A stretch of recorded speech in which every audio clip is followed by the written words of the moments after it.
প্রধানমন্ত্রী তারেক রহমানের চীন সফর নিয়ে বেইজিং থেকে সবশেষ তথ্য জানিয়েছেন স্পেশাল করেসপন্ডেন্ট হাসান মাহমুদ।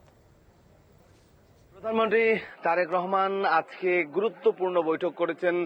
সকালে প্রধানমন্ত্রী তারেক রহমান প্রেসিডেন্ট ভবনে যান এবং সেখানে শি জিনপিংয়ের সাথে বৈঠক করেন। এই বৈঠক থেকে আসলে দ্বিপাক্ষিক স্বার্থ সংশ্লিষ্ট অর্থাৎ চীন এবং বাংলাদেশের মধ্যকার যে বিনিয়োগ, ব্যবসা সহ বিভিন্ন বিষয়ে আলোচনা যেমন হয়েছে, তেমনি হয়েছে দ্বিপাক্ষিক যে সেবা খাতে উন্নয়ন, সেই বিষয়গুলো প্রাধান্য পেয়েছে। যদিও এখন পর্যন্ত আমাদেরকে এই বিষয়ে কোনো ধারণা দেওয়া হয়নি, অর্থাৎ সংবাদ সম্মেলন করা হবে স্থানীয় সময়, এই চীনের সময় দুপুর 1টায়। সেই সংবাদ সম্মেলনে হয়তো আমরা জানতে পারবো যে কি বিষয়গুলো আসলে শি জিনপিং এর সাথে প্রধানমন্ত্রী তারেক রহমানের সাক্ষাতে আলোচনায় প্রাধান্য পেয়েছে। তো আজকে প্রধানমন্ত্রী তারেক রহমান দিন শেষে শি জিনপিং এর সাথে বৈঠকের পরই একটা মিউজিয়াম তিনি পরিদর্শন করবেন। এবং যদি এইভাবে বলি যে আজকের দিনটা আসলে প্রধানমন্ত্রীর শুরু হয়েছিল একটি বৈঠকের মধ্য দিয়ে।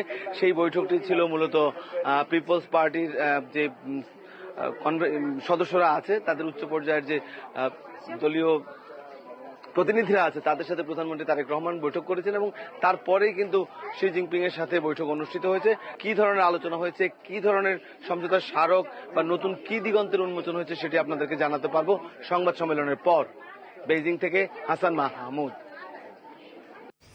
জানছিলাম তারেক রহমানের চীন সফরের খবর।